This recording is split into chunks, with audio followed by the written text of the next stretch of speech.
And now we go off into the sunset. And that is what you saw in the last video. It was beautiful. But no, Jeremy was not happy with that take because he wanted to go faster. And this is what happened. Now we ride off into the sunset.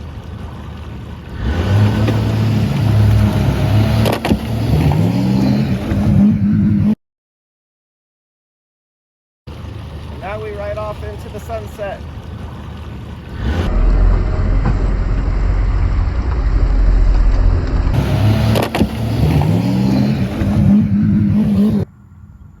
Oh my god, babe, look at this.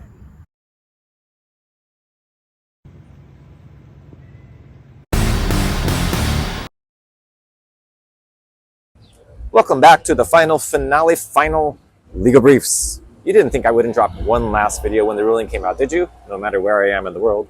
And yes, my doc story is hilarious. In hindsight, it's hilarious. It wasn't funny at the time.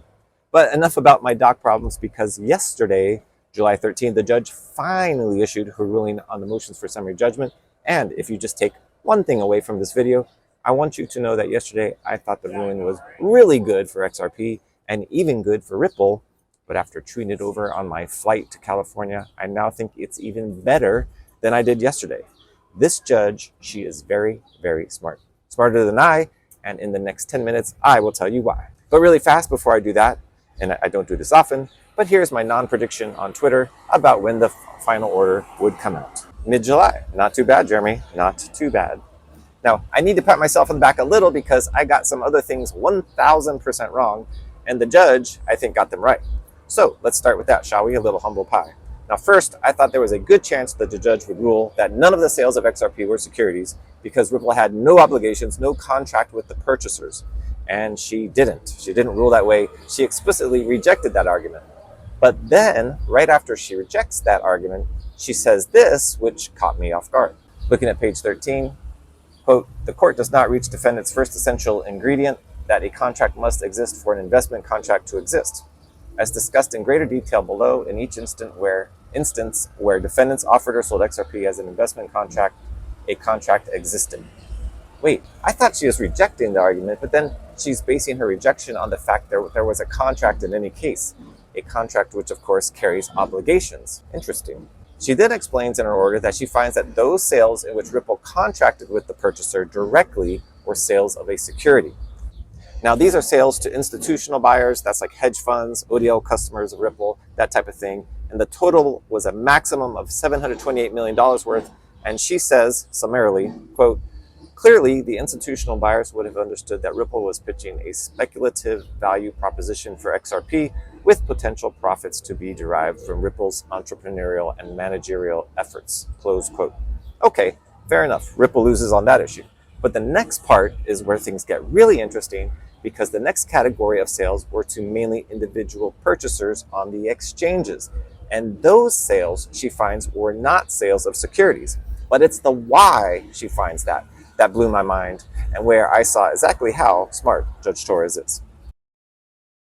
Looking at page 23, the judge says it thusly, quote, "Having considered the economic reality of the programmatic sales, the court concludes that the undisputed record does not establish the third Howey prong." That's the reasonable expectation of profits prong. "Whereas the institutional buyers reasonably expected that Ripple would use the capital it received from its sales to improve the XRP ecosystem and thereby increase the price of XRP, programmatic or exchange buyers could not reasonably expect the same. Indeed, Ripple's programmatic sales were blind, bid-ask transactions, and programmatic buyers could not have known if their payments of money went to Ripple or any other seller of XRP. Therefore, the vast majority of individuals who purchased XRP from digital asset exchanges did not invest their money in Ripple at all," close quote. Wow, now that came out of left field. No one saw this coming. Our purchases of XRP cannot be sales of an investment contract because when we hit the buy button on Uphold, we didn't exactly know whether we were buying from people like our neighbor who was just listing that XRP on Uphold, or if we were buying it from Ripple, and therefore could not have bought expecting Ripple to increase the value of our XRP. But let me tell you briefly why this is the smarter ruling.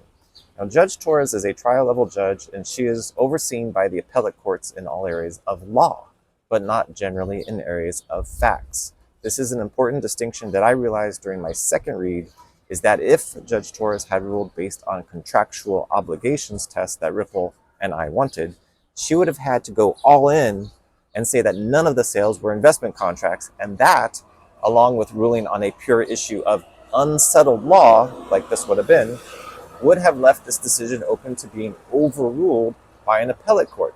So instead, what she basically did is she almost backdoored the contract requirement into her opinion by couching it in terms of factual issues related to the Howey test. And that is smart because it makes her decision more sticky, more appeal-proof, because a trial-level judge ruling on an unsettled area of law is often overruled. It's not kind of that those issues should be decided by higher appellate courts. So it's very smart, Judge Torres. And now, at least per this opinion, no sales of crypto on exchanges are investment contracts. And that leads me to the second thing I want to point out, which is even more important for every individual listening to this, and that has to do with sales on the secondary market. Now, those are sales of XRP between you and your neighbor, for example, because the SEC wanted those sales to involve a security designation, and that is mainly why the exchanges had halted sales. Now, the problem here is that this issue of secondary XRP sales really wasn't in front of the judge. In other words, she'd be overstepping her authority if she directly ruled on it. But I think that Judge Torres realized after reading the amicus briefs that not ruling on secondary sales, what would happen is she would be leaving hundreds of thousands of people in a kind of regulatory limbo. So what she does is she rules on the issue in dicta, which is a way of saying she rules about it kind of in a roundabout way, not essential to the case. But rule on it she does, and the only reason she would go out of her way to do this is to help you, the XRP holder. There's simply no other reason for why she would do this. And here's where she first states it on page 15, quote, XRP as a digital token is not in and of itself a contract, transaction, or scheme that embodies the Howey requirements of an investment contract. Rather, the court examines the totality of circumstances surrounding defendants' different transactions and schemes involving the sale and distribution of XRP, close quote. And then she even works that analysis into a hypothetical analogy on page 23, really kind of sealing the deal here. Quote, an institutional buyer not only purchased XRP directly from Ripple pursuant to a contract, but the economic reality is that a programmatic buyer stood in the same shoes as a secondary market purchaser who did not know to whom or what it was paying its money, close quote. Now that's the best dicta I've ever seen. Pretty much airtight, and I've seen some good dicta, but it's pretty much airtight really in regard to XRP. Which leads me to my last point. Now, why did she try and help us, the people, so much? Why not just follow the lead of like the library judge and just kind of ignore the whole secondary market issue? And I think the answer lies in something I said 2 years ago. Let's take a listen 2 years ago. Roll the video.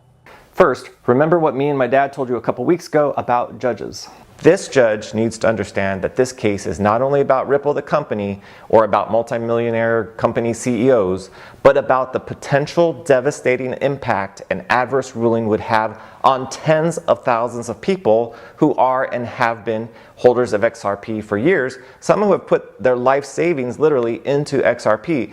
And if Ripple can get the judge to understand that, I think we have a judge who is willing to get past the Howey test and get to the truth of the matter. And that, I think, is how you win this case. I love referring to myself as an authority.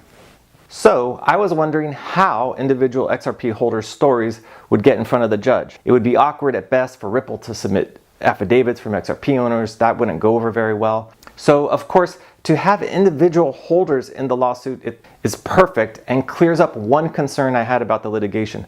Attorney Deaton can submit a motion for summary judgment on behalf of all the XRP owners, and attached to the motion he can include numerous compelling affidavits from now what are parties to the lawsuit, the individual holders, and he can tell their stories and can emphasize that they had no expectation of profit based on what Ripple was doing, saying there was no investment contract, and also, and I think more importantly, they could tell the judge how this lawsuit has affected their XRP holdings, the money that was lost, the inability to trade, and they could really put a human face on what the SEC is doing. You just watched me referring to myself 2 years ago, referring to myself over 2 years ago. So why was this important for her to do? Because you and the other amicus made her aware of what was at stake. John Deaton and the 75,000 of you that got involved saved yourself. I mean, the other amicus also, and I'm also not trying to minimize the top-notch legal work by Ripple's attorneys, but I will go to my grave believing this would have been a different result without the amicus participation. That without your participation in this case, the judge would have punted on the secondary market sales issue and left you in limbo along with thousands, hundreds of thousands of other people. So good on you. So, in summary, the order by Judge Torres punishes Ripple to the tune of $700 million or something. It lets them completely off the hook for over $1 billion more. Finds that the buyer of an asset must be aware of who he is buying from in order for there to be an investment contract, and states that secondary market sales of a digital asset are not sales of securities. She punishes Ripple a little, saves you and me, and sticks a big hole in the SEC's litigation boat regarding digital assets and control of exchanges, all in the best way possible to make the decision as appeal-proof as possible. Wow. Now, at first I didn't get it 100%, but now I think it's genius. And so, briefly, where from here? First, the individual defendants will have their trial maybe early next year. Either side can appeal this ruling, but that would be a request for what's called an interlocutory appeal, and those are very rarely granted. Instead, it's more likely to me that appeals happen after the trial, and with the trial in 2024, even early 2024, and appeals, of course, taking a long time, this decision is probably solid through and into 2025, and that's a long time. A lot of things can happen to then. So, congratulations to you. I can't tell you how happy I was for you when I read this order, because you now own the only major digital asset with regulatory clarity. Once again, goodbye, and thank you for your support. It's not the journey, but the friends I made along the way.